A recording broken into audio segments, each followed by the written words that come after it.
Hello students, this is Shruti Yagnik from LJ Institute of Engineering. Welcome to the introductory lecture of software engineering. Now, before we move into the regular syllabus of this subject, I would like to give you a brief introduction about what is software engineering. Software is nothing but a set of instructions that you are feeding to the computer, and based on these instructions, it is going to give you some output. Software engineering is nothing but an engineering approach to developing softwares. So what you are doing in software engineering is you are relating it, we shall relate it to a building construction pedagogy. If I tell you to build a wall, it would be rather easy for you to build a wall based on your previous intuitions regarding the building of walls. You will bring certain bricks, you will bring water, you will bring cement, and you will construct a wall. It would be an easy task. Now, if I tell you to build a multi-story building, say 40 to 50 floors, then your intuition for a simple wall building will not work in this case. So you need something more. You need something extra. You need to go towards an engineering approach. Same applies for developing softwares. If you are writing a small scoped program like converting degree Celsius to Fahrenheit or adding two numbers, it won't be a tedious task. But this intuition will not work if you are going to deliver a working product to your client. So building a software with an engineering approach is software engineering as such. We shall now move on to see what is happening in our documents.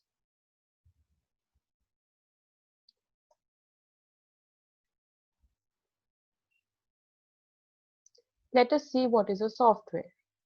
Software is nothing but a computer program that when executed provides desired features and functions and performance. So you are feeding something to your computer, it is processing it and it is giving you the output. It also has a data structure which will help you to easily manipulate your data. So you are having a database which is storing your information. You can have registers and all, which is a hardware part which is going to store your data and help you to calculate. And third part is descriptive information in both hard and soft copy. By this we mean you all must have heard about something called as a manual. Manual is a thing which comes along with a software, be it a desktop application, be it a software that you are buying. Let us take an example of Windows operating system. Along with an operating system, you have a help for it. If you are buying Office 10, you will always get a documentation online. If you are buying any desktop application or an antivirus, they come along with a handy manual. So descriptive information, data structure, and feeding in your data is a combination of what a software is going to do. Now, what is software crisis? Software crisis is something where your software can fail to meet the required requirements. It can also be that you are not able to develop or deliver your software in time. Okay, then sometimes there may be cases when the client is getting your software and he says that this is not what they want. Actually, they wanted something else. So late delivery. Then there are chances of debugging errors.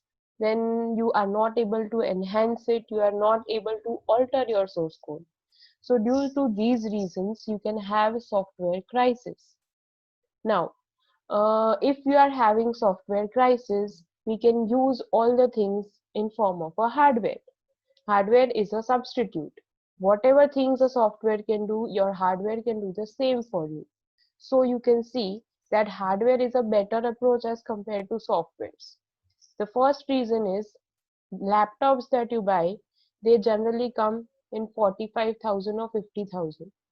Then you can see software is quite expensive as compared to hardware. If you go and buy a rational rose or national suit, 3 lakh rupees. If you are buying any licensed software, it will cost 6 lakh rupees.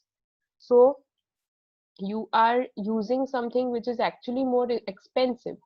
You can see people are using more of software instead of hardware. The reason behind this is the characteristics of software. In spite of software being very expensive, we are moving towards software. So now we'll move on to the characteristics of software.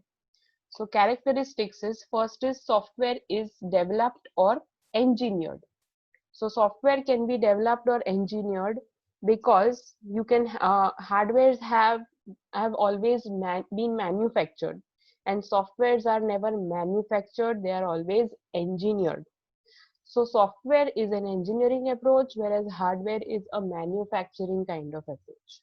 You can say that the approach of development for hardware and software are totally different. The second thing is software doesn't wear out.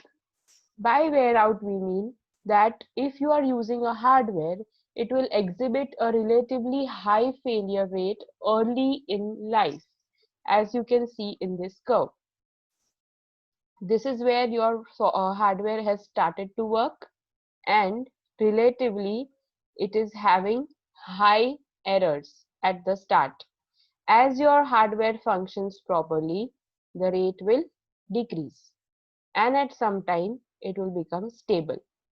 But as time passes, the failure curve rises drastically. The reason is all the environmental maladies like dust, vibration, temperature, etc. So your hardware is going to wear out due to environmental maladies. Next is software curve. Software curve is never going to uh, deteriorate in this fashion.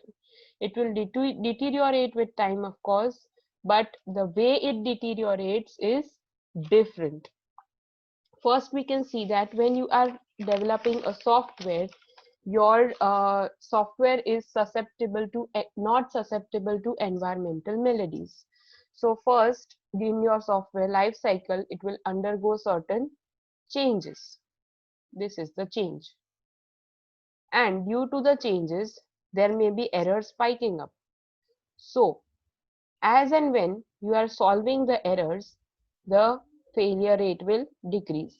When it decreases to a certain extent, there is a requirement for a change needed in your software. So you are implementing the change, you are again delivering your product, and again there are failure rates high.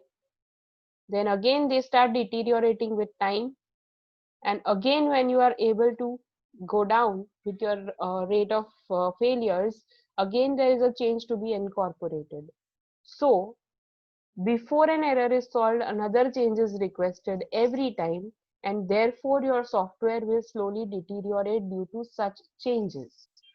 Next is hardwares are always replaced, but in softwares you don't have such spare parts. You are just supposed to focus on correcting your errors, and there must be some error in your design or in the process. Next is softwares are more custom built than component based. Softwares don't consist of components, they consist of uh, custom built things. Like you can have reusable components in your software. Let us take an example of .NET. .NET is going to give you an inbuilt GUI component.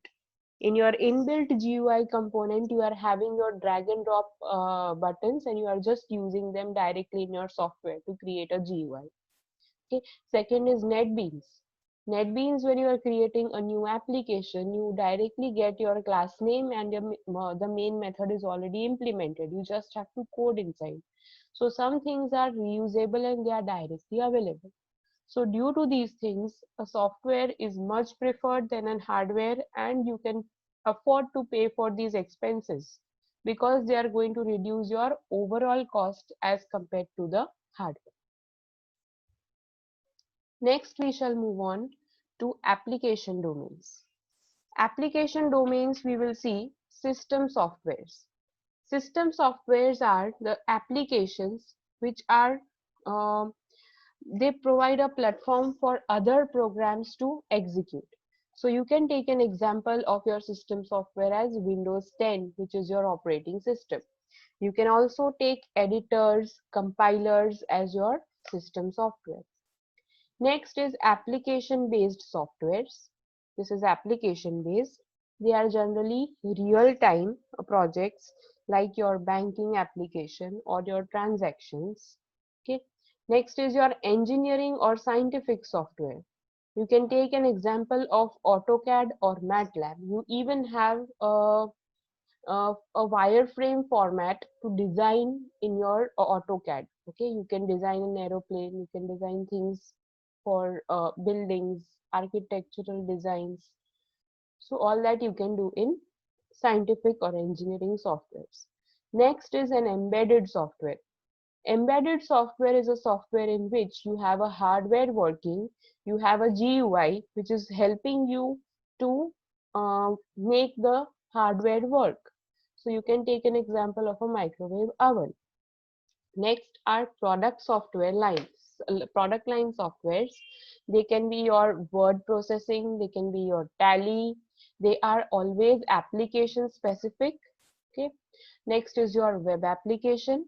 Your web applications are Facebook's, LinkedIn, Twitter, all these things are your web applications. Next is artificial intelligence softwares. These are generally used for you have an example of Alexa. They are intelligent softwares and they help you to uh, understand.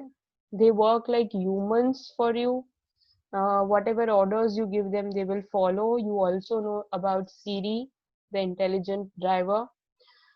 Then we have legacy softwares. Legacy softwares were softwares which were developed decades ago.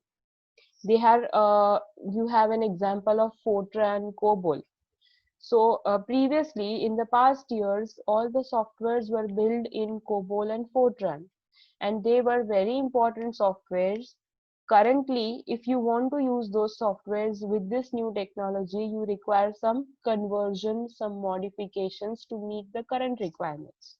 So legacy softwares were softwares which were developed decades ago, and they have been continually modified, and they are modified in order to meet the changing requirements.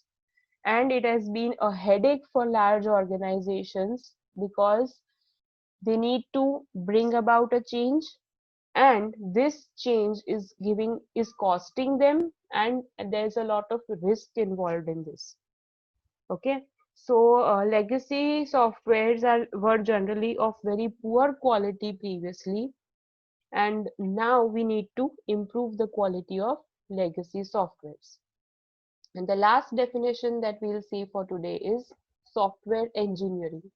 Software engineering is nothing but establishment and use of sound engineering principles in in order to obtain economically software that is reliable and works efficiently on real machines. So you can say that you are using some good practices which are economical and they work efficiently on any real-time machine. So those practices are generally systematic, disciplined, and measurable approach. We are actually developing an application which is which is which is totally methodological, which is disciplined, which is quantifiable, which is operational, which could be maintained, and it is always evolving by past experience. The past experience they are gathering from tools and techniques, methodologies, and guidelines. So here is what we are doing in today's lecture. We have seen what is a software, what are the characteristics of the software, what are the various applications or domains where these softwares with their own characteristics are used.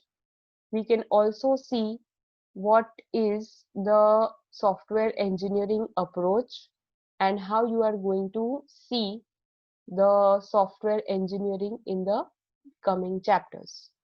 Next time we will continue with the layered technology, which is a part of the software engineering. Thank you.